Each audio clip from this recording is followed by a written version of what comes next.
Went into the wrong call. These are appeals in the matter of Safestand Ltd and Weston Homes PLC and others. Good morning. I see you are alone. I am, my lady. Do you have any update on the position in relation to the IPO? I don't, my lady. We sent a letter to them yesterday morning. I can show. I'm not sure it was copied to the court, and for which I apologise. But I can show you that letter. But there was the original letter last week. Of the four. There was another one yesterday morning because we hadn't heard anything. Right. And so I can show you that. That would be helpful. Apologies, you didn't have it before. Thank you. Have you had any acknowledgement at all from them? No. That seems a bit surprising. The reason we sent this letter yesterday morning, I think very early in the morning, was because we hadn't heard anything, but we were cognizant that they'd only had 7 days to take into account. We thought we would try and set out briefly what the arguments we would be putting to this court so that they could maybe streamline their decision as to whether to attend. Right. Rather than have to wade through the grounds and the PTR skeleton and the main skeleton. Yeah. Yeah, well, that was undoubtedly helpful, thank you. And in the previous letter, it made it clear that the hearing was delayed. Yes, the previous letter. Of the 4th of March, I think. Yes. It explained that we were continuing to appeal the invalidity, but the parties had reached a compromise so that the defendant would not be attending, and then the relevant documents were all sent over. But did it give But the date of the hearing? It will be the 11th Yes, it at did. 10:30. It said being heard Tuesday, the 11th of March, 2025. Thank you. Sorry, I didn't quite hear. Yes, we thought that was the case. We just wanted to double check on that. Yes, of course. Thank you. So, it's not your fault. You've done everything you could, and we're grateful. But you will appreciate that, given the issues, this is a particular case where the court would be interested to hear from the controller as to the controller's practice. So, would you have any objection to us seeking written submissions from the controller? Obviously, you would have the opportunity to reply in writing. My lord, I don't think we can object to that, and plainly that would assist the court, and so I wouldn't. We wouldn't want to try and do anything that wouldn't assist the court. So, of course, I think the only other alternative would be an adjournment, but I'm concerned about that for costs and having a hearing and everything like that. Well, indeed so. Yes. I don't think that's a runner in colloquial terms. Yeah. We're all here. We should get on and hear you, I think. Well, I agree. I was merely bringing that up to shoot it down, if you like. Absolutely. It's down. Well, thank you, my lady. And my lord, my lady will have seen that I appear for Safestand with my own friend, Mr. Edwards. And we were, as you know, the original cross-appellant on these appeals. The action arose as a dispute between Safestand and Weston about Weston's low-level platform system called the Quick Cage. And Safestand alleged that the Quick Cage infringed 3 patents and 3 registered designs. Safestand succeeded below on the patent claims, and all 3 were held valid and infringed, and failed on the registered designs because they were held to be invalid. But the patents expire quite soon, and the designs have not. Longer to live, that is right. The appeal against the finding of infringement has been compromised. There was also, you may have seen, some post-trial issues which formed an appeal by Weston, and that has also gone away. And it's left, therefore, with the cross-appeal on the validity of the 3 registered designs. The judge did not make specific findings on infringement, save that he said the designs were invalid.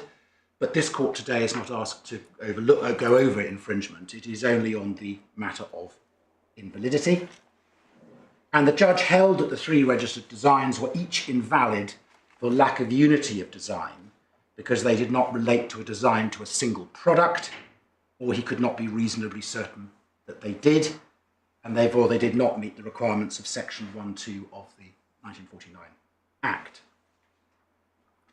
He held that actually he thought and he interpreted the designs to protect multiple different embodiments or different products.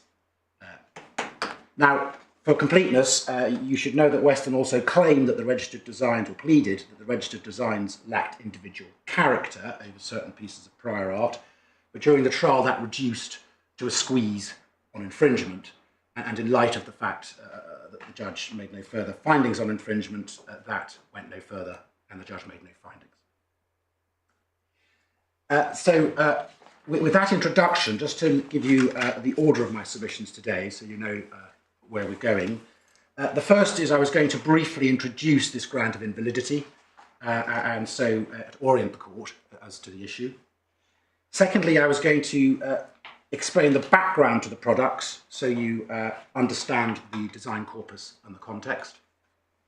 Thirdly, I will look at the registered designs, focusing at this stage on RRD1. You'll know there are 3 of them, RRD1, 4 and 5. I will look at 1 and say what we say it depicts. I will then look at the judgment and explain why we say he made material errors in his approach to RRD1 that justifies this court reassessing the position.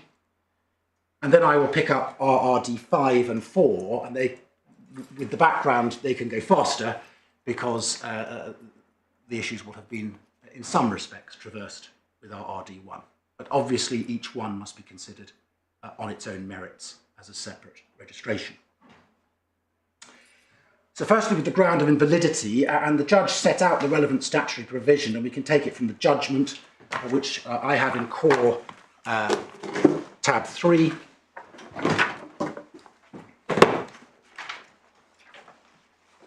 Page 76.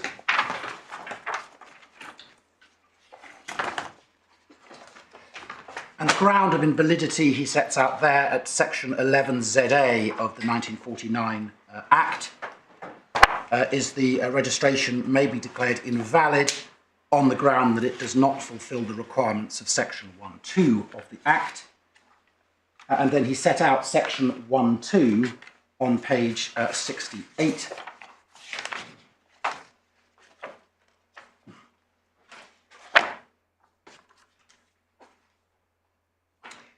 At paragraph 185, where you see in little section 1(2) is design means the appearance of the whole or a part of a product resulting from features of, in particular, the lines, contours, colours, shape, texture and materials of the product or its ornamentation. And so then we see from that definition that colour can be a feature of design. Yes, my lord, we accept that. And we're going to have to consider the ramifications of that later on. Of course. Yeah. Then in section 1(3, importantly for this appeal, is the reference to a complex product. And that is a product which we say these registered designs cover, which is composed of at least 2 replaceable component parts permitting disassembly and reassembly of the product. And as we'll come to, we say that what we have here is a modular design for what will become a builder's trestle platform system. The judge pointed out on 183 that under section 6(3) of the 2018 Act, he was bound by retained EU case law, and there's no dispute about that before you. As you'll see, he then discusses some of that case law in the judgment. In relation to a product and why this appeal arises, he set out that the decision of the Court of Justice in Ball Beverage, and you'll find that it's in the authorities bundle, but for now we could pick it up in paragraph 197 on page 71 of the judgment.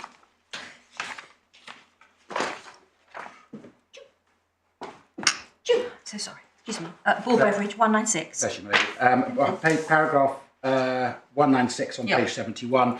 It's a case, of course, called Ball Beverage and EU IPO. And you see that the beverage cans there, it was designed to 3 beverage cans of different sizes, and that failed on Unity because that was considered to be 3 products, not a single one. And there, in paragraph 60, you see where it arises to the present case.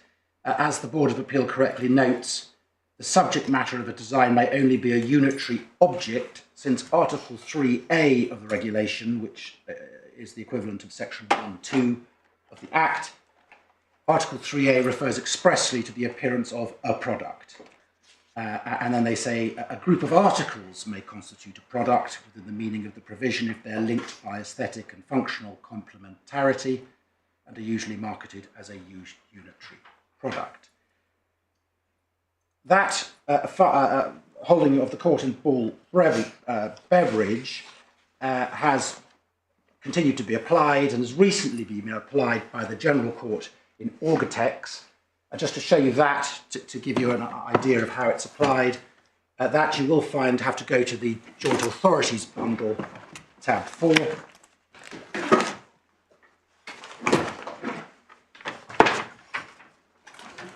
Page 52.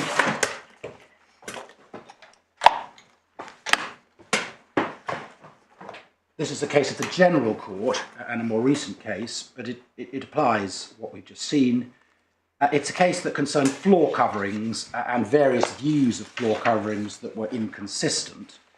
But we can pick it up on page 62 of the bundle, bottom right, paragraph 38 or 39 of the judgment decision.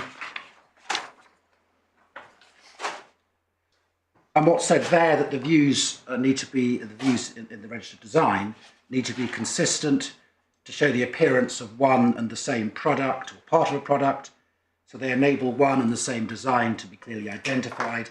Inconsistencies or contradictions between the filed views may lead to the conclusion that the representation shows different products and therefore more than one design. And the views relate to more than one design in particular when they constitute different embodiments or versions of the same concept. And stopping there, that is what the judge held happened in this case. He said it was different embodiments. At 40, the General Court went on to say there can be no unicity of design if the views as a whole are insolubly inconsistent or insurmountably contradictory, so that the appearance of a single product cannot be determined and you cannot identify a single design. It does go on to say that the unicity of design may be established despite minor discrepancies between the views, strictly to the extent that these views can nevertheless be reconciled in the sense of a unitary design. And then at 43, you say that you see that the regulation authorises filing several views of the design. The applicant is free to choose which illustrations to submit and whether the views submitted are of an actual object. And you can do it from different angles and perspectives and scales, but there is always, the views must be consistent so that they can be reconciled in the sense of a unitary design and clearly identify one and the same design. Now, the appeal today primarily relates to how these particular designs should be interpreted and whether they meet that requirement. And I will, as I say, come on to the errors which we say the judge made to justify a reassessment of this position. But before I do that, I will turn to my second area of submission, which is the background to enable the court to understand what it's looking at. The case concerns a type of low-level scaffolding known as builders' trestles. Now, builders' trestles are self-standing or self-supporting low-level platforms which are used primarily for painting and brickwork, building walls and painting them and the like. And they are different to other forms of scaffolding in that they have usually either triangular or flat rectangular shaped feet which enable the frame to stand upright and support itself. And obviously you need 2 frames to then support wooden boards on top of them to make a working platform. Now, Mr. Lohman, our expert, showed a picture of a standard builder's trestle from the time, and to orientate yourself that you will find in the supplemental bundle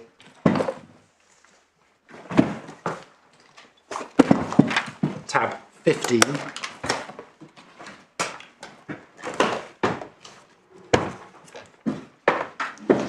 Page 142.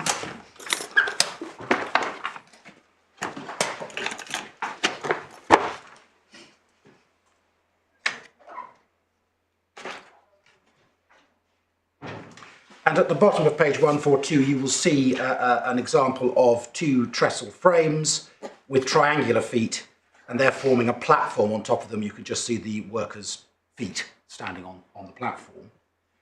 And they are self-supporting, and one can see that contrasts with other type of scaffolding. You can see, for instance, the picture on the right, where... Sorry, you say on the right? On page 143, so the picture on 143. Yeah, there's another picture. You can see there, that one has individual poles that stand upright, but they wouldn't stand on their own. You'd need to assemble the scaffold for them to be stable. So a trestle, like you have on the left, is self-standing and self-supporting. Now, they are low-level platforms, and the evidence was they're not usually more than 3 meters high. And although it's not easy to see on this particular trestle, the red one on page 142, because it has a specific design, often the boards that make up the working platform will overhang the edge of the trestle frames. One can understand why that is. You wouldn't want to balance a board right on the edge of the frame, so they overhang. Now, this particular one avoids... That one's different in the picture. Because yes, because it has... Exactly right.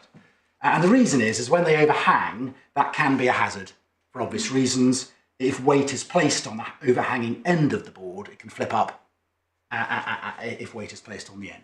And this particular design you see here has got specifically designed boards to try to avoid that. But the evidence was that that is an issue generally when you use normal planks of wood. On page 147, if you just keep... if you wouldn't mind your fingers in 143, but at 147 you see another set of trestles there, again, a similar design. Now, often the foot section was detachable to assist with transport and storage, and the upper part of the trestle frame can then be inserted into the foot section, and you have, just for your note, an example of that slightly later on in page 216, but if you just look forward on that, you will see how you can have detachable feet and the frame can come in two parts.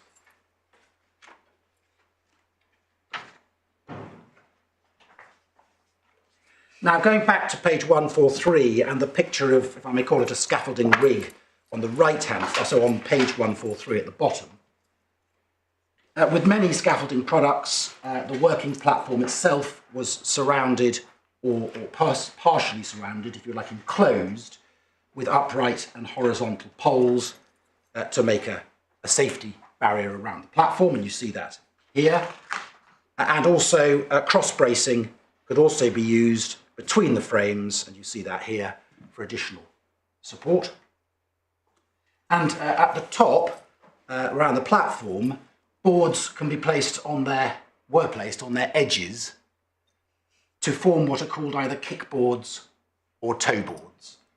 I'm going to call them kickboards because that's how they were referred to in the evidence. And the one that goes along the length of the platform is referred to as the longitudinal kickboard, and the ones that go at either end, perpendicular to that, are called the transverse kickboards, but effectively they're the ones that go along the length and the perpendicular ones that go along the ends.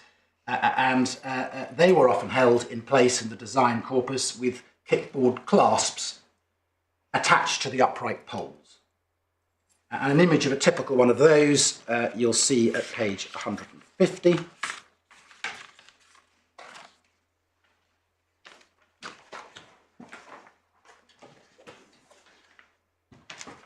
you can see how you have a clasp attached to an upright pole which holds one of the kickboards in place. And then if you would turn to page 158, Mr. Laing gave an example of the sort of things that were in the design corpus, and one sees at 158 Youngman boards, where you have a platform and upright and horizontal guardrails. That also had a kickboard bracket holder that was integral. You see that in the image just below 133, the little hook that comes out of the upright that could house a kickboard. There were ladders and platforms, and over the page you see, and I'll focus in on what's called the Laing Speedy Scaff at 139. And the reason I'm showing you that is, again, one sees the use of diagonal braces. You see that there between the two frames. I don't think I've got the right page. 161. 161. Under paragraph 139. Thank you. Sorry, my lady. Yes, yes. I was saying it's got the diagonal brace, and then you see it has integral kickboards, a long one, a longitudinal, and a perpendicular one on the end. And then here you see a use of a semi-enclosed working platform where there isn't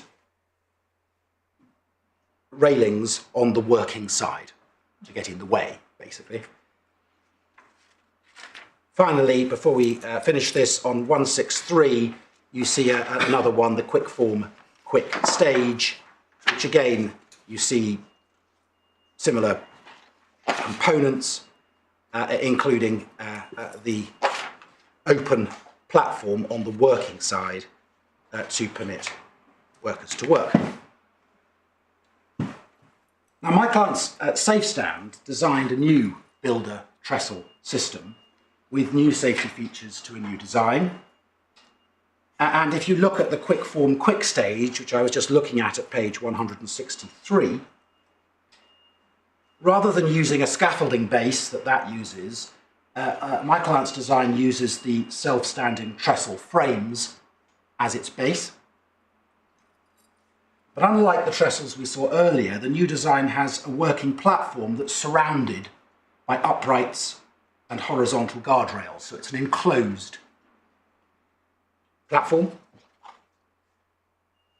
But although totally enclosed, the design uses uprights and horizontal guardrails on the working side that are selectively removable in use. And on the patent side of this case, the judge explained that it was described by the expert as a neat idea because when building a wall, one can start with the platform higher, and then as you build the wall, you can remove selectively the guardrails and use the wall as your guard, and it means you have fewer lifts, as they're called. So the expert described it as a neat idea, and it's part of the design that we have here. Now, this system, as it's based on trestles, rather than what you have here, will have overhanging ends of the boards unless the boards are specifically designed. And my client's designed a bracket that goes under the ends of the overhanging boards, called the anti-flip bracket. And they do what they suggest they'll do. They sit underneath and stop a lever effect if weight is put on, too much weight is put on one side. And they designed, as part of this modular system, a way of holding the kickboards. That's the long one along the length and the shorter one either end. And they had an integral slot in the trestle frame to hold the long one, and then a removable bracket for the transverse kickboard, so the ends kickboard, which hooks over the long kickboard and is not tied to the positioning of an upright at all. So it has flexibility as to where you put your end transverse kickboards. And it's that modular trestle platform system that is protected by the 3 registered designs. Number 5 is a taller one, and I was going to come to that, but I was going to look now at the first registered design and explain to you what we say are depicted in it and what is shown and protected in the design. And the designs themselves are in the supplemental bundles, tabs 4 to 6, but we can take the images from the judgment, and they're slightly larger. I don't mind which we do, but I was going to go to the judgment. Well, before we get into this, I mean, at some point, and it may be convenient to do it after we've looked at registered design, so I'm not saying we have to do it now, but at some point we need to address the legal question of the treatment of colour, because as I understand it at the moment, and you can correct me if I've misunderstood, it's fundamental to your case that in these designs, the colour represents a code which enables the viewer to work out what the design consists of, rather than being an integral part of the design itself. And so we need to address that question at some point, but it may be convenient to do it afterwards rather than before. I will come to it, my lord, but briefly, we do say that the code enables the viewer to see what the design consists of. We do say that. But we also say that one of the important parts of this design is that the different colours relate to the same component where you need more than one component. And therefore, on the second point, integral to the design, this design does claim or depict components. It's in red and green, for instance, the first one, but it has more than one component. And so we say it doesn't indicate more than one type of product. It is a design which has two components, or at least two, in the two different colours. So we rely on both. And we say that if, in fact, it is an integral part of the design, that isn't a problem for us. And it's not like a children's suitcase or a chair, or where you've got one product, it's either one colour or another colour or two-tone colour. These aren't alternative colours. You have more than one component. And I'll show you that in a minute. And it comes from being a modular product, complex modular product, rather than a singular product. So if I go to RRD1, and I'll take it from the judgment, if I may, the images in the judgment, and you will find that in the core bundle at page 86.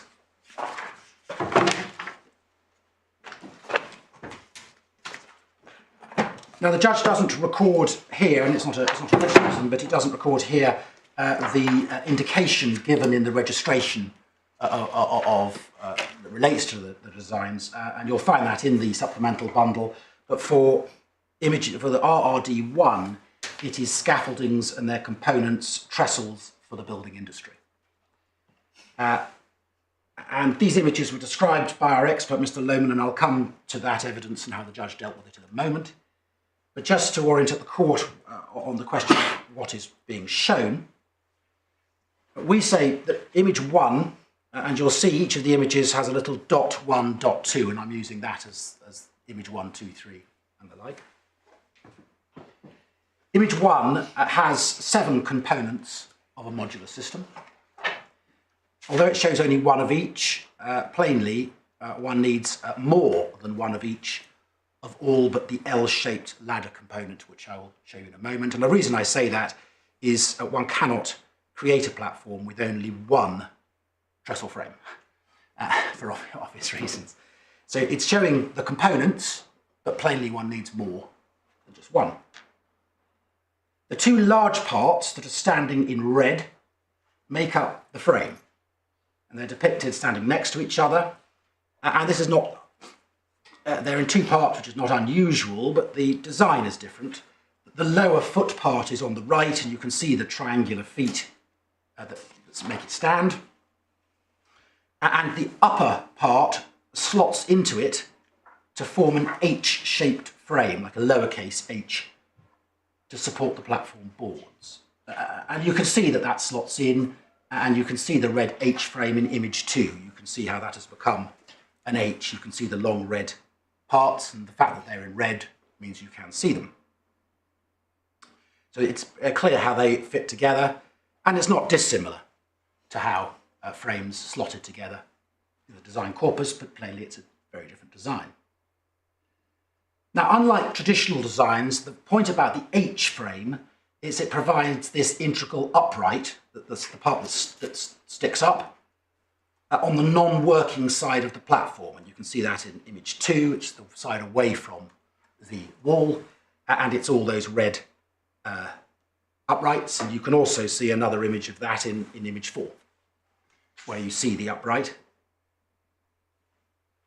And the other side, the wall side, has uprights that are shown in yellow, and you see those in the image 1 lying flat. It's the long baton you see to the right of the picture, and then you see how that is inserted in image 4, and you see it inserted in image 2. Now, they provide removable uprights on the working side, and you can see where they go in, how they're inserted. In image 4, you can see the first of the yellow uprights, the one closest to us in the image, is inserted into what looks like a red, almost tube to the right of the frame, and you can see that in image 1 on the H-frame, on the right of it. You can see that, that tube where you insert the removable uprights. And we also see that each of those removable uprights and the integral upright has a slot. That's shown in image 4 very clearly, halfway along and at the top. And you can see that into those slots go the horizontal guardrails, which is shown in image 1. You can see it actually with it's the first of the batons, and you can actually see its small spigots. It's almost standing on its spigot at either end, and you can see then how they would slot in 4 to those holes, slots, and you see that slotted in 2. And so once all the uprights are assembled and the horizontal guardrails are assembled, the system looks like we see in image 2. And to my Lord Justice Arnold's question, we do say it is assistance to see that the red are integral and the yellow are all removable. So that gives the design of a completely enclosed working trestle platform, with the working side having the option to remove the enclosure. Then image 1 shows 3 other components. At the front there is a yellow L-shaped component. I say L, but I hope you can see it's at the very front in the middle. And that's shown in image 3. It's an extending arm, and one can see where it's attached, and that is for taking to rest a ladder if needed. And then back in image 1 we have a long rectangular component in red, and that is what I discussed before as the anti-flip bracket, so to go under the boards, the extending ends of the boards to stop them levering, flipping up. And that is shown in image 5 in green, where it's easily differentiated from the red, but it's plainly the same component, because there's only one rectangular component. And if there's doubt as to quite how that's being used, one also sees that in image 4 under the board. You can see the green under the board. You wouldn't see the red, but you can see there's just on the left, it's the green under the board as to supporting the overhanging end. We have the integral... Yeah, so although there's a colour code, it's a bit inconsistently applied. My Lord, it helps, but I'm not going to... as I say, there is a colour code, and it certainly assists in understanding the design in my submission. As I'll come to, we part company with the judge. The fact that these components, where you have more than one, they're in different colours, matters. Finally, we have the longitudinal kickboards, and I explained to the court that the design includes a design on how to hold both the length one and the shorter one. On the length one, one can see it best in image 5. To the left of the picture on the frame, you can see an integral slot. It's standing up parallel to the upright, and that holds the board. It's slightly, you can, on 4, one can understand that's what's happening. Of course, you can't see it because the board's in the way, but you can see it in 5.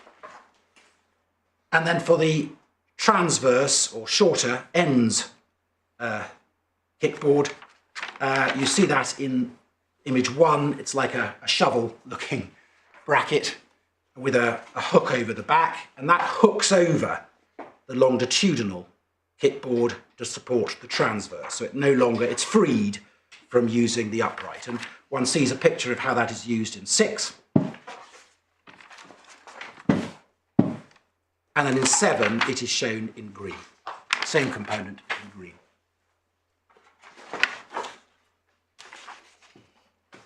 Now, turning to what we say this design depicts and how it should be understood, and then I will turn to the judgment.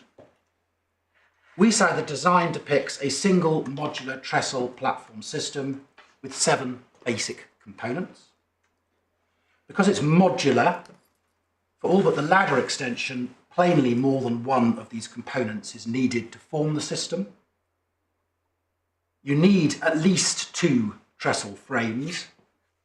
How many you need will depend on how much platform you need, how big the wall is, what you're working on. But you're going to need at least 2, otherwise it will not stand up. The registered design at image 2 shows a row of 4.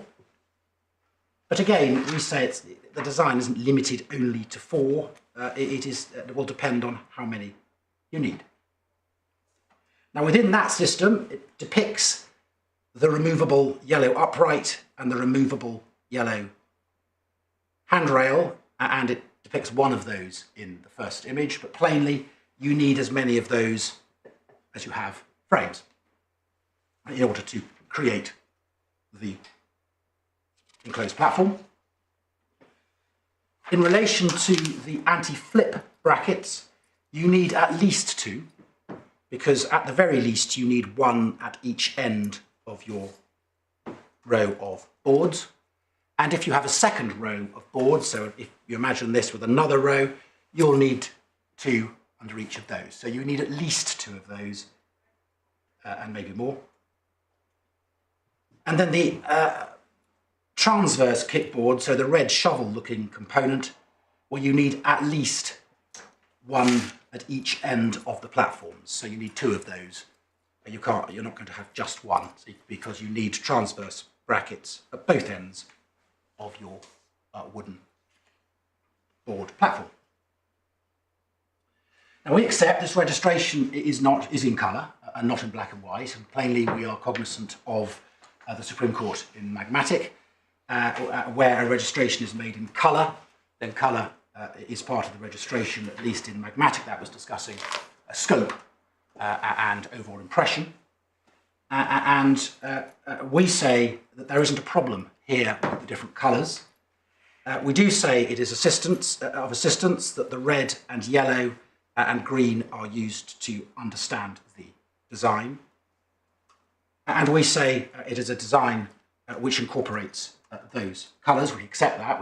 We're not pretending it's in black and white. But we say it doesn't mean fairly that this is indicating different products or different embodiments of this design. And we say, well, we're going to have to look and see what the Supreme Court said in Magmatic at some point. Of course. My Lord, I'm conscious it's troubling my Lord, so maybe we should go to that now, and then I can, if I finish this, and then we maybe look at Magmatic. Fine. We say here, what we have is a design which is modular, and it has at least 2 anti-flip brackets, 2 kickboard brackets, 1 red, 1 green. And that isn't a problem because of the modularity of the system and the fact that you need more than 1 component. And there's nothing wrong in my submission in having a red bracket and a green bracket in this design. And it is not a case where it is a single product in the sense of that there's inconsistency in is it red, is it green? It's not a case where here's an alternative red chair and here's an alternative green chair, or an alternative red trunky suitcase or an alternative green one. You have two components at least, and it's showing one of them in red and one of them in green. And we say that it's not fair to say therefore they're alternatives. They can both be used in the same product. And there is, that is what is being depicted here. One is in red and one is in green. And the two that are different products, the red and the yellow are the same throughout. So the two that are different colours are the two components where you have more than one of them. So it's the red shovel and the green rectangle come in red and green. And you need two of them.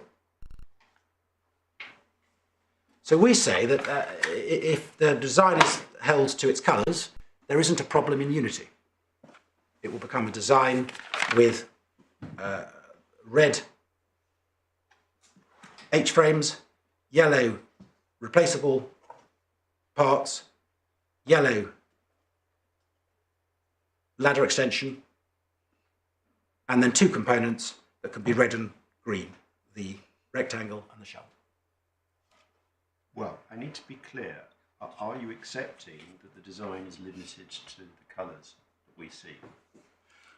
My Lord, we accept that the design is limited to the colours, and that I cannot argue in front of you that it's not, that we ignore the colours.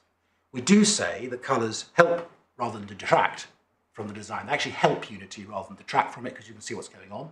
But I'm not going to stand in front of you and say that this is a black and white design, because it's not.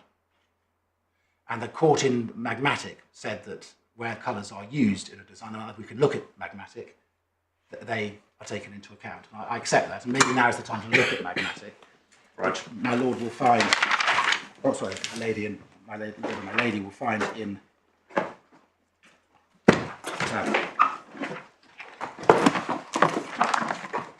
12.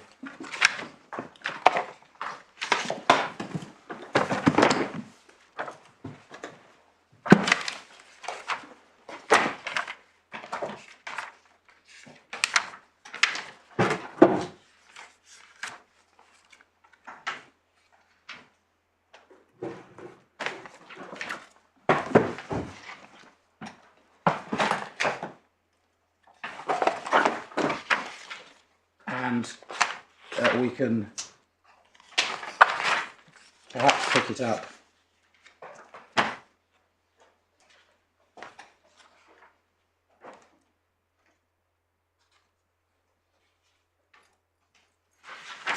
well, it's dealt with in paragraph 52, but I think we can pick it up from slightly earlier where, sorry,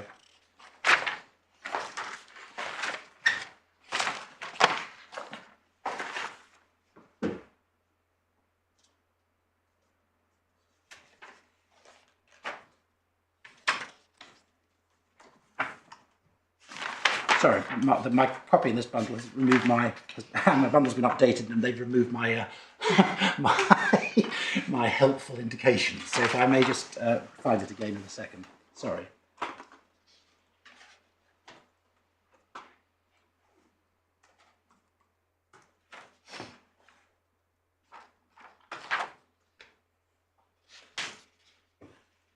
Yes.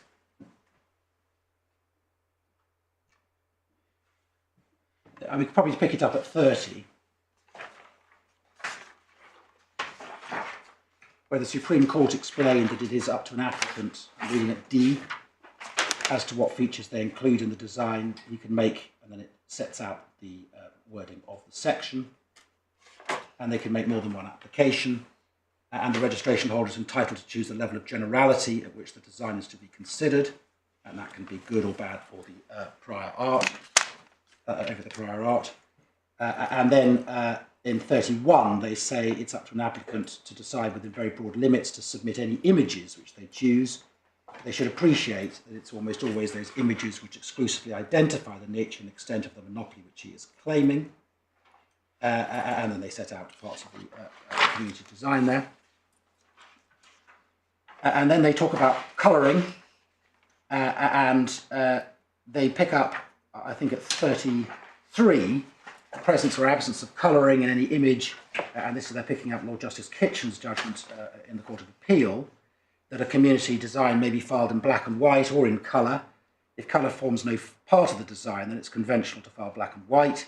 If colour does form part of the design, it may be wholly or partly in that colour.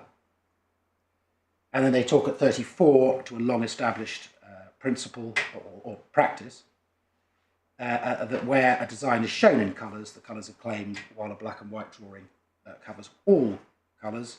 And so they concluded that actually, in this case, there was shading. It wasn't so much colour as shading between the wheels and the rest of the suitcase. You can see the images on page 604 of this bundle. But although it was a monochrome image, you had shading in the wheels and the horns that are handles, which the child sits on, and that was in the end held by the Supreme Court to matter for when looking at the scope and overall impression, because it highlighted the wheels, the horns, and I think also the strap at the top in a way that was different from the alleged infringement. So we accept that the Supreme Court explained that where you file images in colour, they form part of the registration, and I'm not going to stand here before you and say, obviously that's wrong, obviously I can't, nor can I say that, that we have filed this akin to black and white. We haven't. On overall impression, there may be differences, because colour and impression in relation to a kid's toy or something that matters to children may be very different on overall impression when it comes to builders' trestles. And of course, issues can come in on overall impression as what matters when one's looking at scope, as to how different the design is from the design corpus, and that can all come in on scope. But at the moment, on this appeal, we are focusing on whether the use of colour here indicates two designs and not one. All right, but I think you've accepted not only the general proposition that I was putting to you, specifically when it comes to the red-green issue, that it's one of each. One red, one green. In the same product? Yes. Yeah, I mean, you say it doesn't indicate a different product. In terms of what is the design, it's a design of a modular system in which there is at least one red anti-flip and one red bracket and one green of each. Yes. Yeah. All right. And our submission to this court is that that is not contrary to the Design Act. And indeed we say, if that is the design, this is a perfectly reasonable way of showing it. And it isn't a case where we only have, for instance, one product or one component shown in two colours and one doesn't know which one it is. The component, there's always two of them. So with that, turning to the judgment just on this registered design, and then I will go to the other registered designs. And we can pick up the judgment in tab 3, page 68. Sorry, core tab 3, page 68.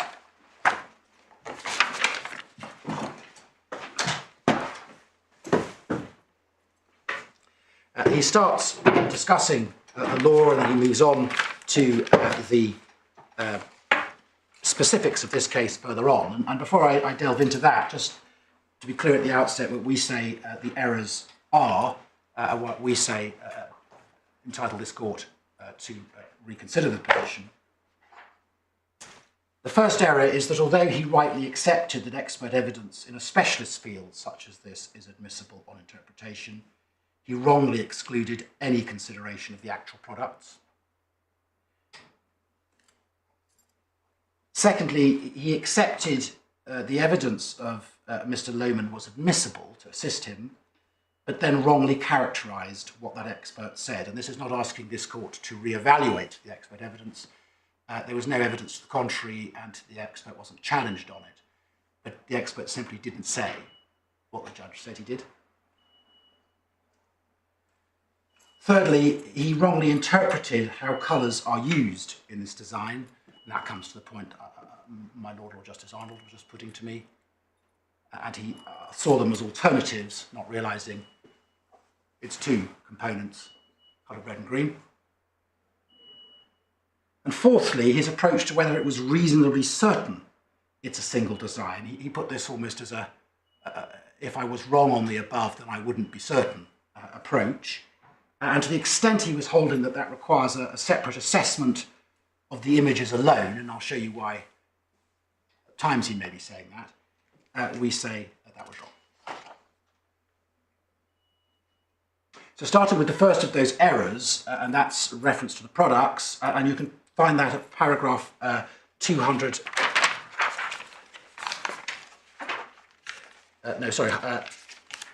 Paragraph 186.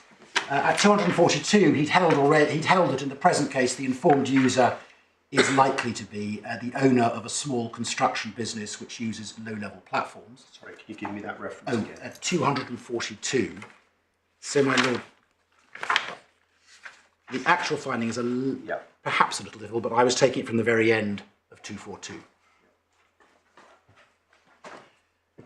And at paragraph 186, he discusses the principle of interpreting registered designs, and he cited his judgment in the Marks and Spencer and Aldi stores, and then he sets out 11 to 14 quotation from that judgment.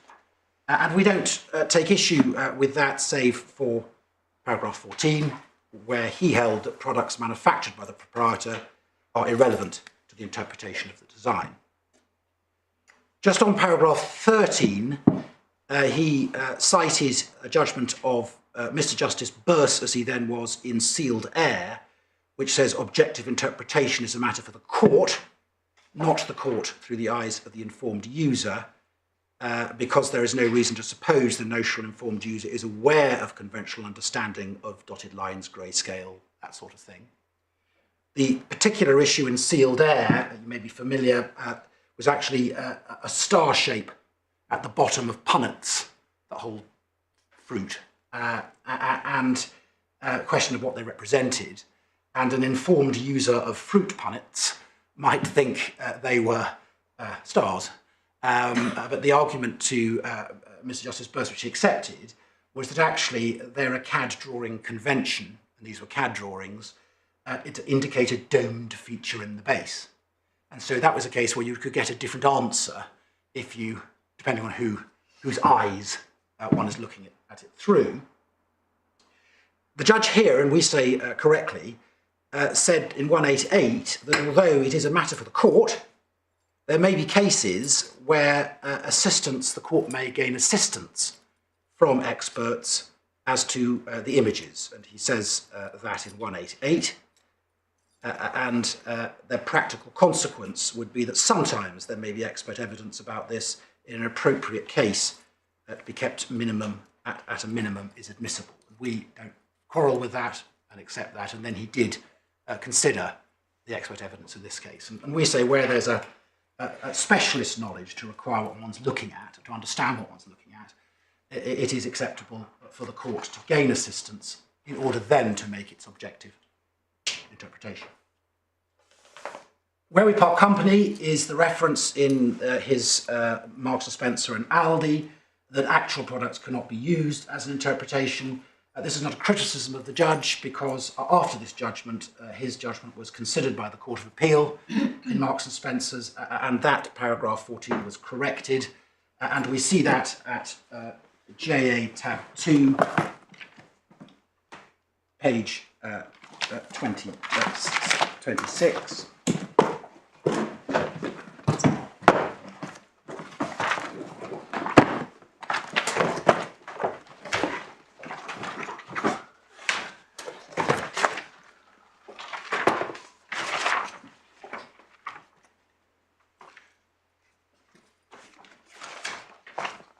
Where Lord Justice Arnold, at paragraph 17 of his judgment, refers to this paragraph 14 on page 26 at the bottom,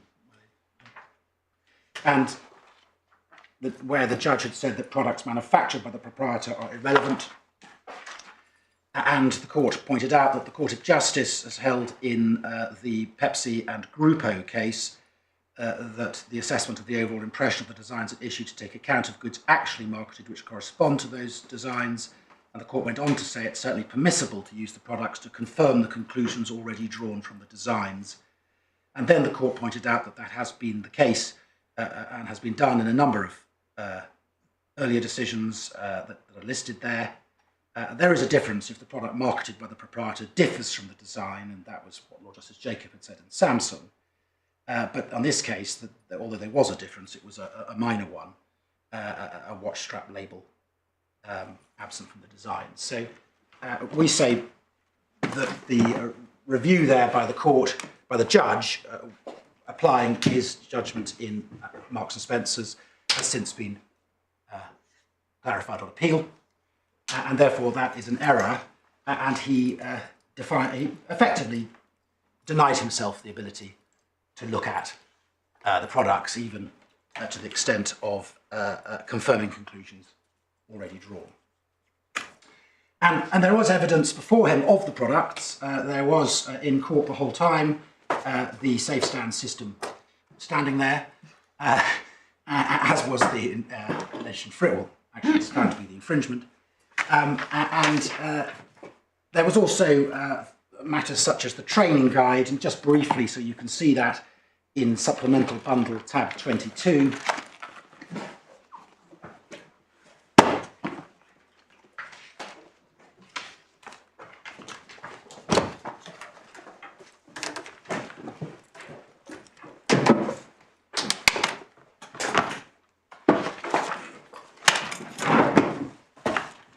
Page 318.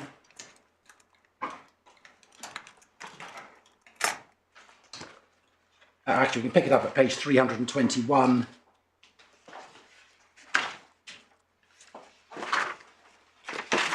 There's an image of components.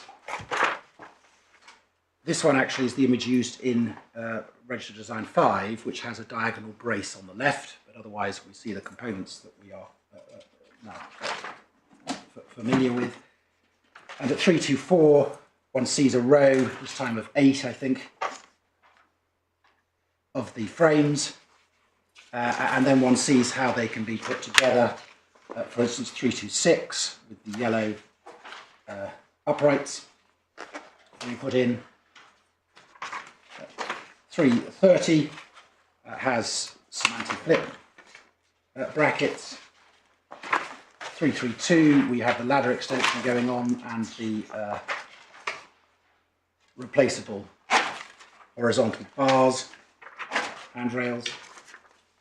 And 334, one sees quite a good explanation of the transverse kickboard bracket. You can see it hanging over the long one, the longitudinal bracket, and supporting the end kickboard at 334.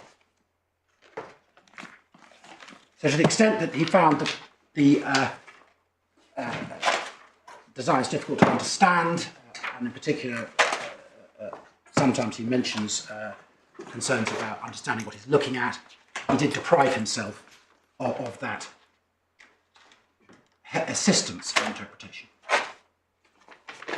Now, turning to the second error, that was an error in law, the first one. The second one is an error on the expert evidence, and we can pick that up at paragraph 227 of the judgment, on page 79 of the core bundle.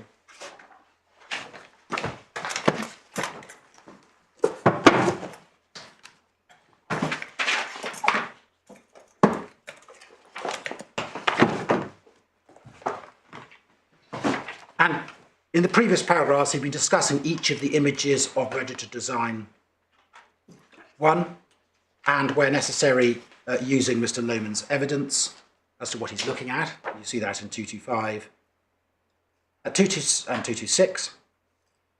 At 7, he talks about the L-shaped item, which is the ladder holder. And he points out it's not in image 2, where he thought it would be visible, implying the design has alternative embodiments with or without the ladder holder. And he said Mr. Lohman confirmed this. And we say that's not correct. And for that, one goes to the supplemental bundle, tab 15.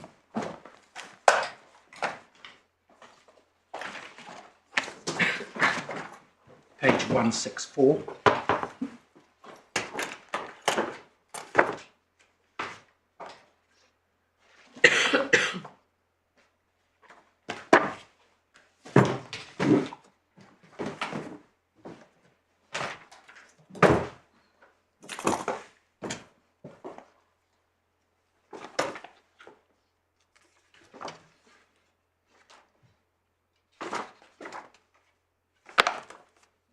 And on page 164, you will see that Mr. Lohman had discussed each of the registered designs, and he starts at paragraph 147 saying it relates to a trestle scaffold system for the building industry, and then he goes through each of the images, and he did that with both the first, the fourth, and the fifth registered designs.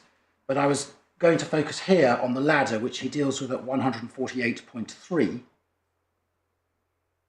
where he says that it's shown in image 3.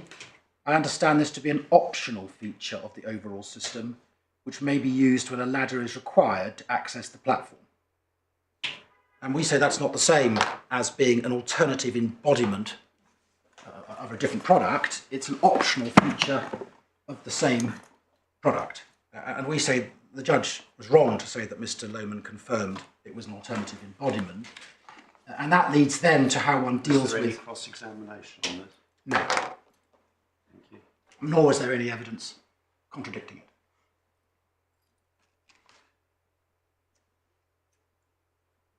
it.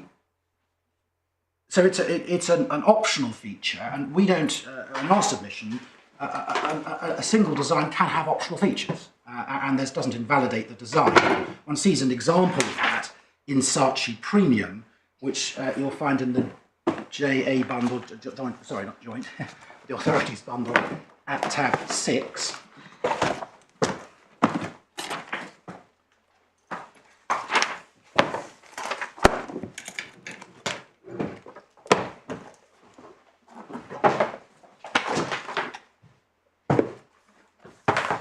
Page 106 of the bundle. This is a decision of the General Court. And it was to design for armchairs and lounges. You see that in paragraph 2. The artwork isn't shown in this, but effectively it was a design and it had 3 cushions on it. And what had happened was originally the design had been held to be new and have individual character of the prior art, but that had been overturned on appeal by the Board of Appeal, and the General Court was then considering that. And in paragraph 7, you see that they say at the bottom, the Board of Appeal took the view that the contested design created the same overall impression on informed users as all the essential characteristics were reproduced, and the 3 cushions, which could generally be associated with that type of product in the ordinary course of use. So they didn't say that the 3 cushions gave sufficient distinction. And that was then looked at by the General Court, and I can pick that up at paragraph 37.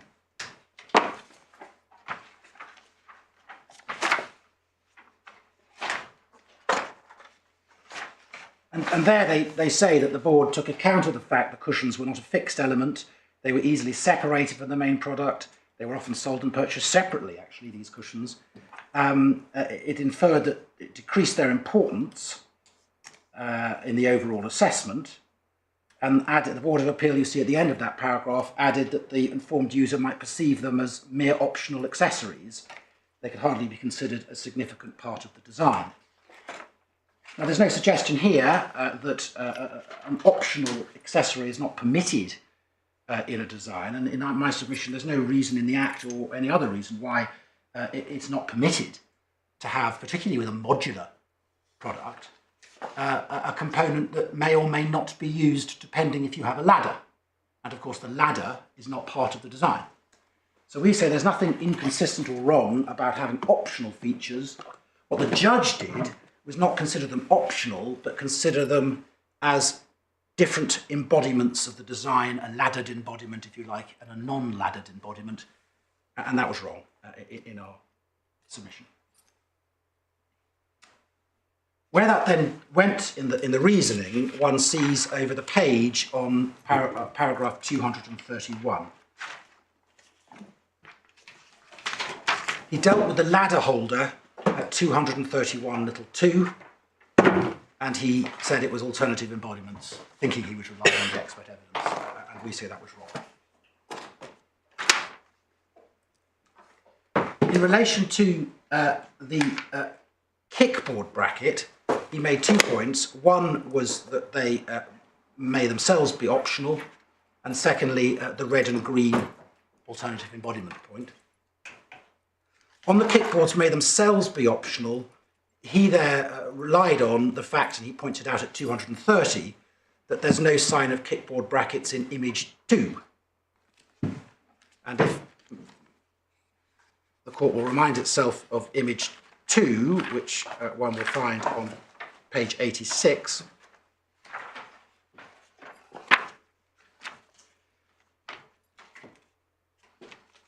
he's right, the judge is right, that there is no sign of any kickboard brackets in image 2. That he's talking here of the shovel-like one, so the transverse one, and that's because there are no transverse boards on image 2. And so image 2 is not showing the system with the boards at either end, and therefore obviously you don't have the brackets. The brackets are shown how they are used in image 6. So we say it's not right to then assume they're optional, but even if they were optional, if someone didn't want to use them, we say that doesn't make it an invalid design.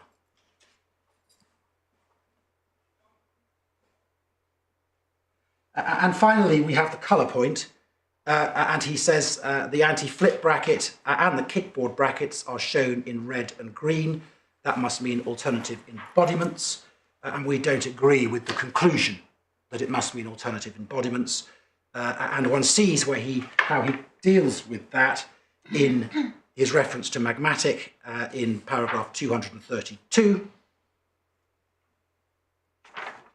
He says it's several embodiments, and then in the middle of 232 by the upper hole punch, he says there's a difference between a single design with contrasting but unspecified colours, such as the kiddie case in magmatic, where the contrast was represented in monochrome grey and black, and a design shown in colour with alternative colours. That latter is not a single design, but several alternatives, albeit each having the same shape. And where he's gone wrong, with respect, is he's not realised that the design is modular, the article is modular and has more than one component. And there's nothing inconsistent or alternative about having one in red and one in green. So it's not the same as an alternative colours to the same thing. So we say that when one takes those errors into account, we say it does justify this court reassessing the interpretation, and we say that his 231 1 and 3 wrongly assume alternative products rather than a modular single system that has a green and a red anti-flip bracket and a green and a red transverse kickboard bracket. And 232 2 wrongly holds that the ladder extension indicates alternative embodiments rather than merely an optional feature used whether a ladder is there or whether a ladder is not. And the ladder, of course, is not part of the design. Which then takes to the final point on this design, which is at 233, where he says that if he had not arrived at a clear conclusion that the designs were not a single design, he would have decided it's not possible to tell with reasonable certainty that it is a single design. Akin to like a burden point, but this is where the reference to the actual products would have assisted. And they were standing throughout the court at trial, and it would help him resolve any doubts. Where he gets the reasonable certainty test. Well, before we get to that, he records at 211 that you argued that clarity only applies to applications and there's no basis for invalidation post-grant. And my reading of the decision is he never resolves that. He didn't.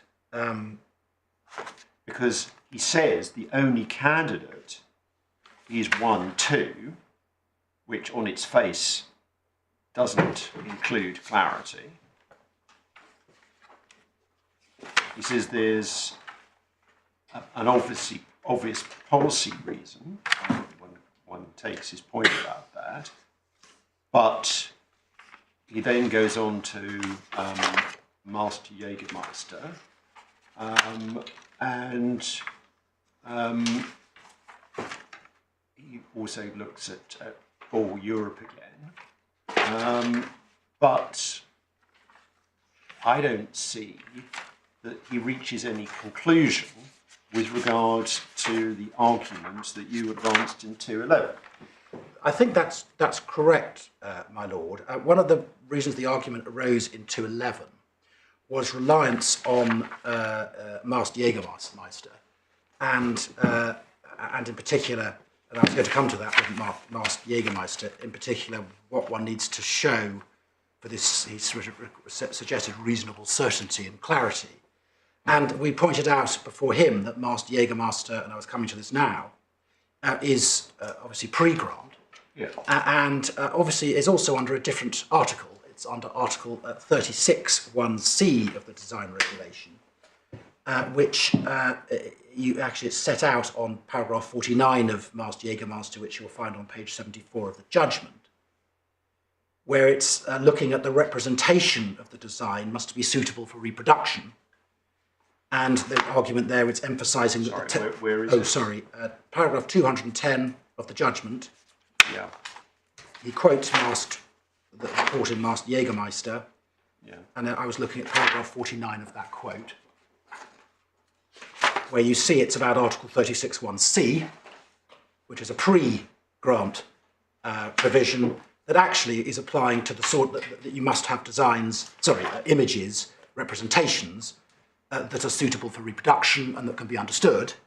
And part of that, the wording that the court said emphasises the technical quality of the representation, but then they say the concept encompasses the idea the design must be clearly identifiable, so you need to know what you're looking at.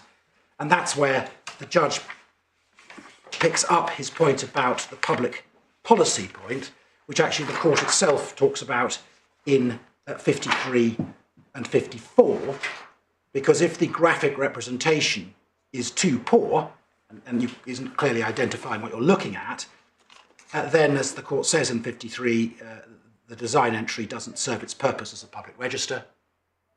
And at 54, economic operators can't know with clarity and precision what they're looking at.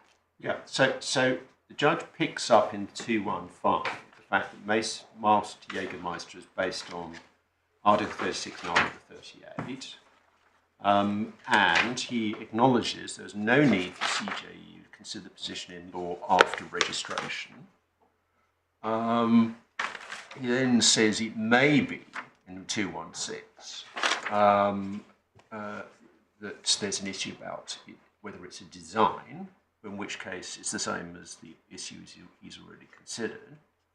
And then he says it's enough to note that in all Europe, based on Article 3A, equivalent of Section 1.2, not in dispute the resolution of whether design is of a single article is relevant to validity.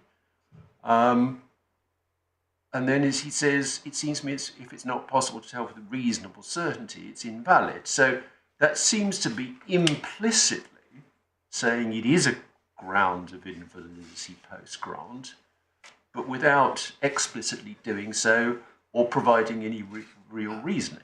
I agree, and that's what I was coming on to, which is we take, depends what he means in 217, we, as I've submitted to you, accept what was said in Ball Europe, that it is a ground if it's not a single article, the unity of design, we accept that. But we don't accept, if there's an additional hurdle of clarity, we don't accept that that applies post-grant. We don't accept it applies to us at all, actually. We say there's no clarity issue.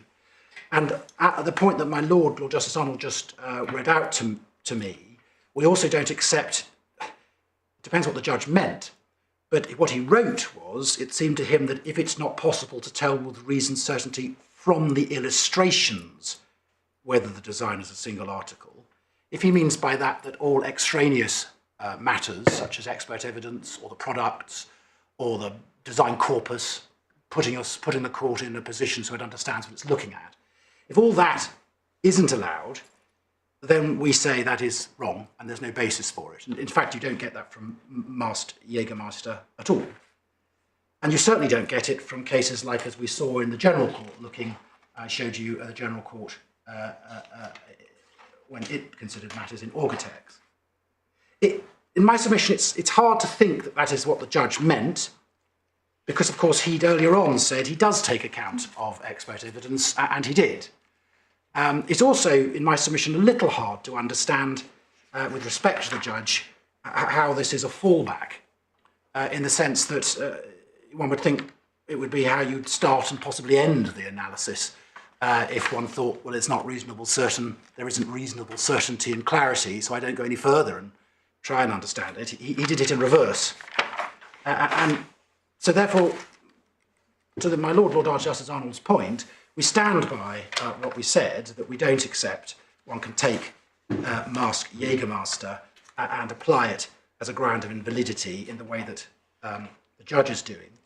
One also has to be careful with Mask Jägermeister because it was quite an extreme case, pre-grant, where the design was for drinking beakers and also had images of bottles. And under the Lugano classifications, beakers and bottles have different classifications. And so the examiner said, well, you can't have beakers and bottles in the same design. So he suggested, why don't you indicate that the design is also for bottles and then divide the application in two? And they didn't do that. And therefore, in the end, the court was looking at a registration where it wasn't possible to know whether, as it's said by the Court of Justice, whether the registration is for beakers, bottles, or a combination of beakers and bottles, and they're in different Locarno classifications. So it was, as always, things, the facts were quite extreme. But certainly we say there's nothing in Article 36 and the approach to clarity there that one can import into Article or Section 1.3, and so certainly not if the judge was meaning in 217 that you can only do it from the illustrations. So we say again, it's a little unclear what he meant in 233, but we say to the extent he's importing Jägermeister, he ought not have done. My lady, my lord and my lady, that is therefore why we say the errors are such on design 1, and we say it is a design to a single complex modular product of a builder's trestle platform system, just as the expert said it was, and just as I've shown you and why we say it is. So if I turn now to registered design 5, we can probably go a little faster, and one picks that up in page 93 of the judgment.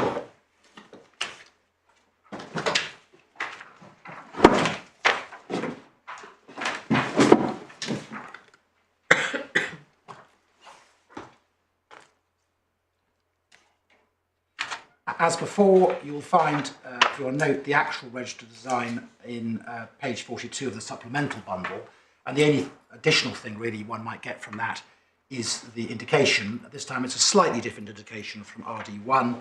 It's trestles for the building industry. Not sure it makes that much difference.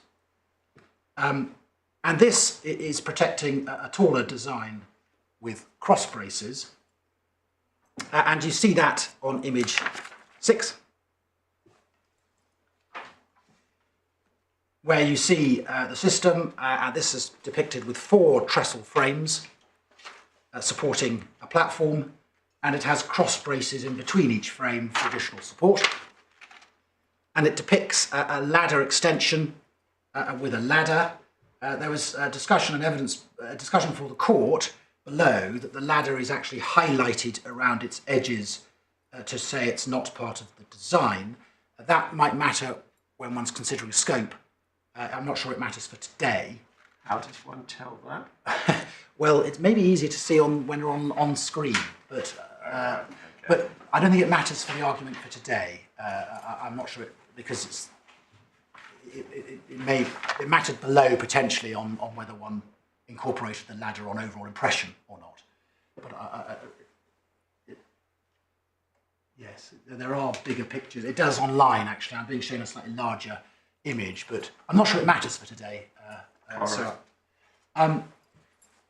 We see in image 7 the parts that we've seen before, save that this has a green anti-flip bracket and it has a cross brace component on the left. It's the long rod on the left, which we didn't see in RRD1 because that was to a shorter product without cross bracing. And there's, no, again, it doesn't matter, but the lower frame, so the one with the feet, is different to that in RD1 because it has supports on the inside of the frame which form, if you like, 2 triangles.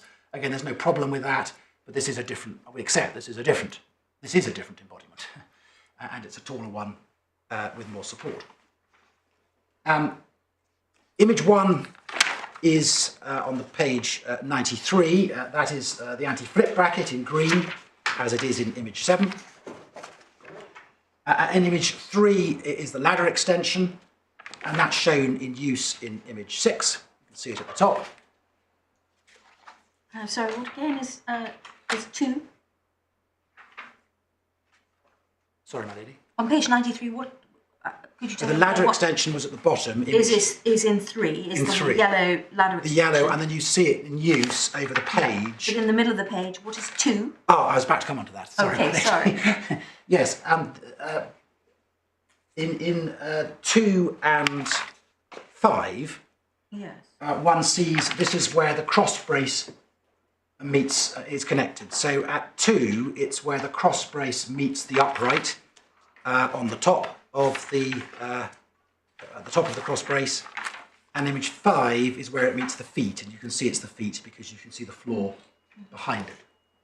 And there was evidence from Mr. Lohman explaining that's what those show, and to the extent of any concern, or if one thinks that's what they show, but one can look at the products, and just to complete that, if the court would go to keep that out, but go to the supplemental bundle tab 22, where we've been before.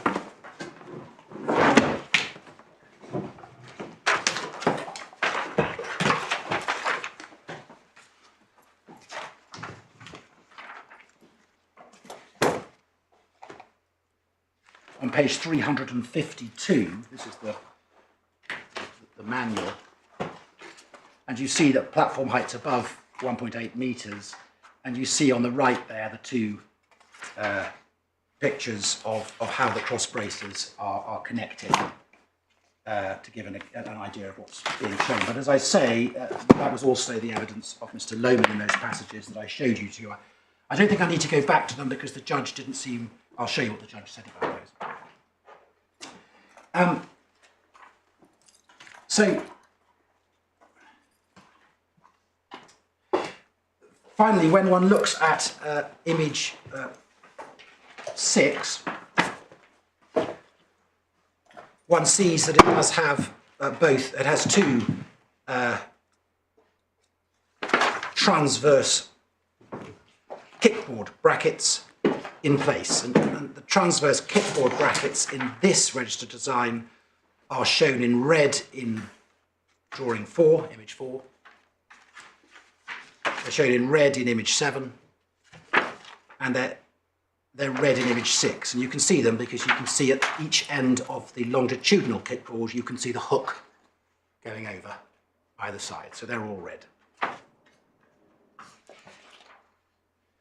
So then looking at how the judge dealt with this registered design, and one goes in the same judgment in this document to page 80.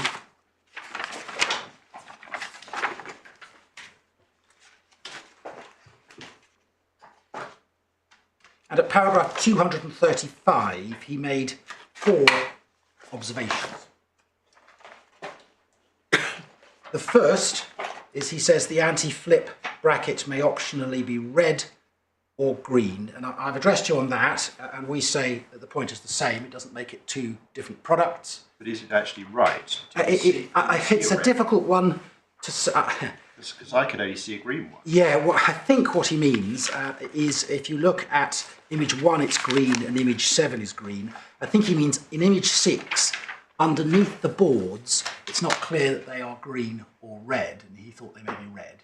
Well, that's speculation, isn't it? Yes, and also I was going to come on and say that also the problem is that would, in my submission... I mean, to my eyes, there's no contrast, and therefore I would be thinking red. And I was also going to say that,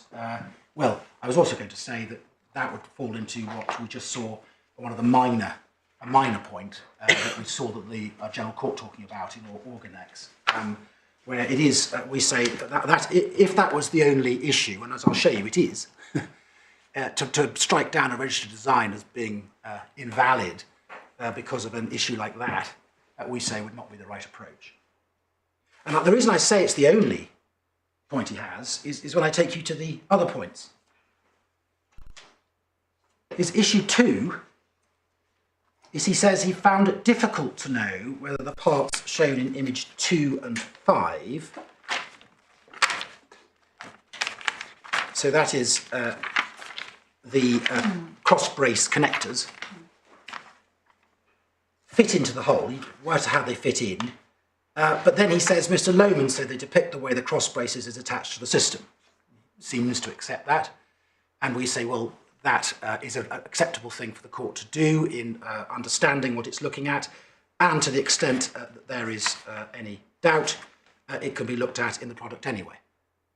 So he doesn't actually say that that is a problem with the design, other than he found it difficult to know, but he then reports that Mr. Lohman told him what they are. And then 3 is another one of those with respect. He says, well, the image 7 has the H-frame without feet or lower crossbar, so that's the one line down. And although Mr. Lohman did not say so, I'd infer from that this is slotted into the frame with legs. Now, Mr. Lohman, of course, had said that in relation to the first registered design, and we say it carries forward. It's the same. It's a slightly different design, but it's obviously the same point.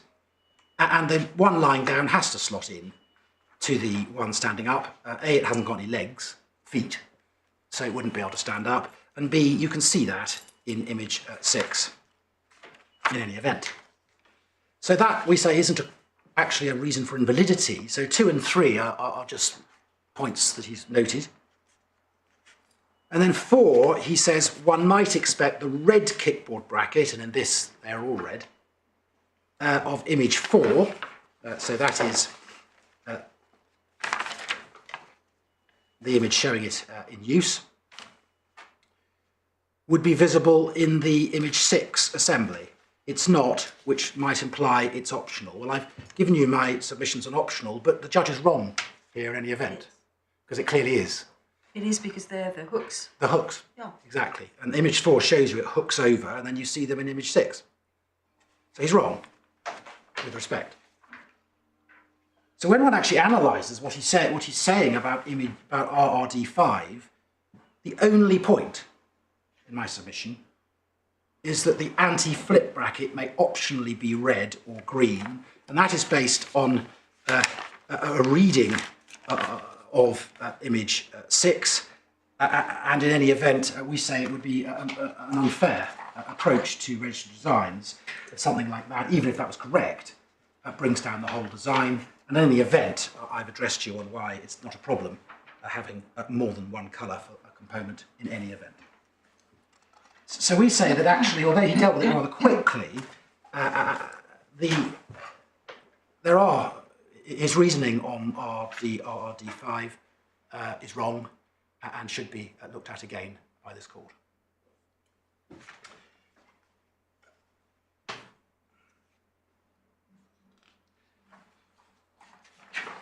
Finally, we turn to RRD4, and he deals with that on the judgment at paragraph 234. He starts by saying the difficulties in relation to 1 apply, and I've addressed you on those. We don't say they're difficulties, but I've addressed you on them, and I won't obviously do that again. With 4, there are, he says, in addition, H-frames can be coloured yellow or red, and handrails may be coloured yellow or blue. And to see that, we go to page 90.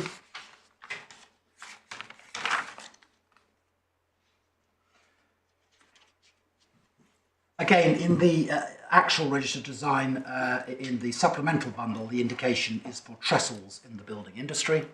And the first image is the green anti-flip bracket on a red frame, and it's depicted again in image 4 as a red component. So that's the red and green issue, and we say that, well, you have to have at least 2 of them, and they could be green and red. Image 4 shows a red kickboard bracket, the shovel, and in image 7 it is green.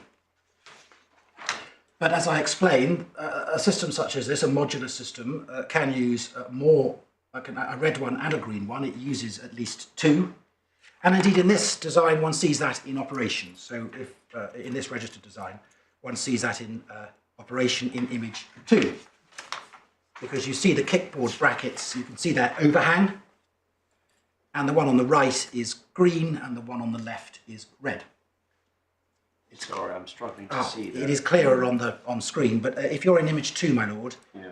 On the right, on the kickboard, the longitudinal kickboard, there is a green overhang, so the hook element overhangs it. It's just dark, isn't it? It's yes. It's easier Whereas to see the one on the left looks... And the left is red. Brand red. It's easier to see. They're not the same colour, anyway. Okay. Yeah. With the eye of faith, I can just... I do accept that with these images, my lord. But again, it goes to what I've been submitting, that actually it doesn't mean it's different products or different systems. And we say there's nothing wrong with that in terms of unity of design. And then this, as the judge noted, RRD has distinctions which do not arise in 1 and 5.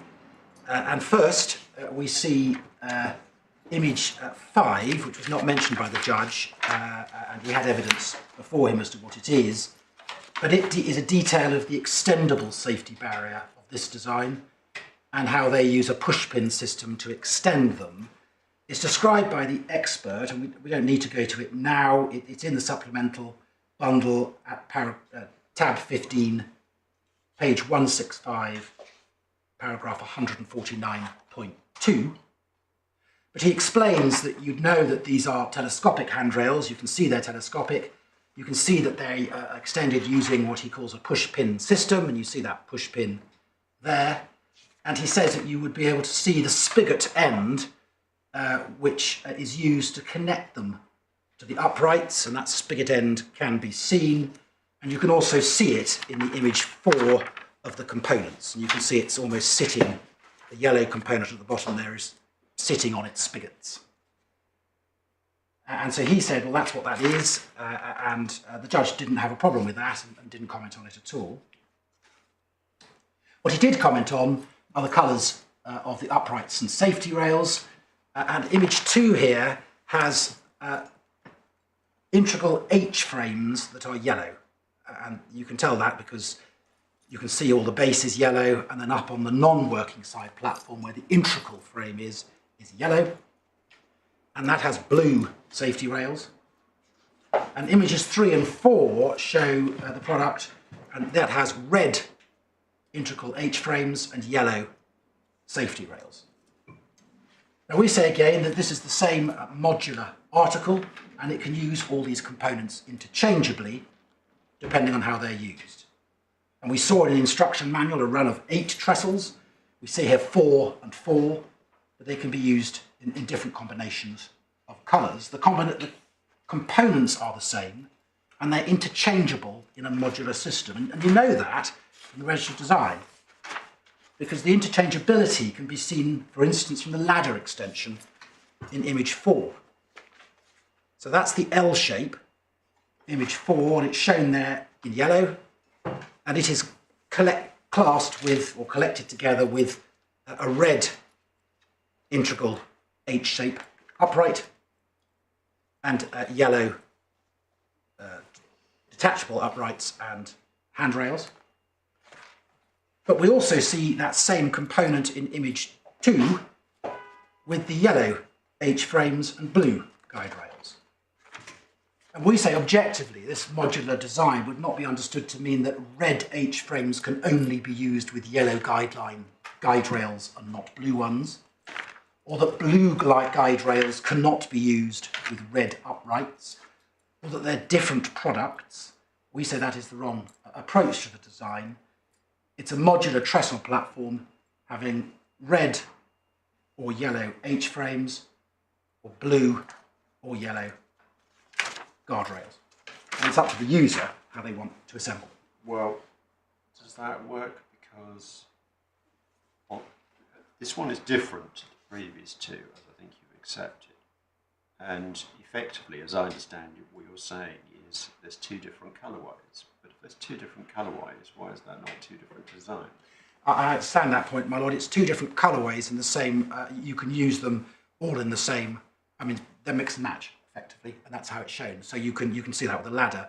So you can use these colourways as a single design, but you could have one with a red, a yellow, a red. So we say that they are, again, it comes to the modularity rather than 2 different products. They are components. So you're disputing the proposition that it's 2 different colourways. You're saying it's a selection of colours. Yes, it's a selection of colours in a modular system. And you see that from, for instance, as I'm showing you the ladder, but also because there's no in our submission, it's not a fair reading of this that one set of components, coloured components, can only go with another set of coloured components and not otherwise. So we don't accept, but my lord is right, it is different to the other 2 registered designs that don't have that characteristic. Now the judge didn't. The judge's point was that they're 2 different products, and we say that is to effectively it's misunderstanding the modularity of the system. And we say, when properly understood, all 3 of these registered designs are not each different embodiments of different products. They are each protecting a product, which is a modular trestle system for forming a working platform. And we say they're good designs and look nothing like the design corpus, and we say when properly assessed, they do meet the requirements of the Act, and the appeal should be allowed. My lady, my lord, my lady, I don't know if you had any further questions, but those were my submissions on the... No, thank you very much indeed, and thank you for dealing with this so clearly and so succinctly. Yes. We have the issue of written representations from the IPO, and of course your opportunity to also respond to those in writing. I wonder how does my lady want us to tell the IPO? Given that you've had nil response Yeah. to your 2 letters today, I think it would be simpler if we do that. That makes sense. What the procedure ought to be. So we will deal with that, but also I think it's better if, having made that contact, we then make a direction about timing for those representations from the IPO and your response representations. I don't think there's any point in us trying to do that now. Well, on the other hand, why not? So as everybody knows where we stand. So we'll ask the IPO to respond within 14 days, which should give them plenty of time, and it's 7 days for you to reply. Adequate? I mean, hopefully there won't be too much for you to say because you've covered everything already. I very much hope that's the case. But my lord, that's fine. Of course. I'm grateful to my lord for that. I was concerned about the practicalities of how long it would take to get a response from the IPO. But if my lord is content, I'm content. I'm sure that once they're onto it, they will be able to deal with it fairly quickly. The problem is obviously it hasn't registered with them yet. Thank you, and thank you for that. And I suppose people can ask for more time if it turns out Yes. in the event they need Yes, it. of course. Yes. Absolutely. Thank you.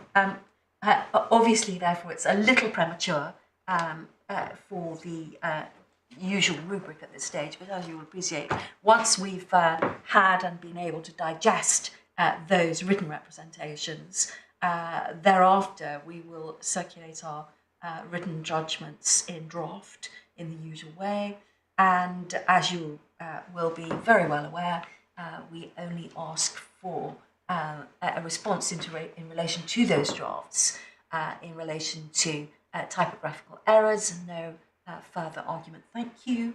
And also we take very seriously the embargo in relation to that draft, and I'm sure you appreciate the importance of that and the narrow circle within which those drafts may be circulated. And as you also very well know, once those are finalised, the hand down will be electronic, and we expect you to either be able to agree, if it's necessary at all to agree in these circumstances, query what the position of the IPO is in relation to their costs. I think you have to indemnify them. But in any event, if you can produce an order, we would be extremely grateful.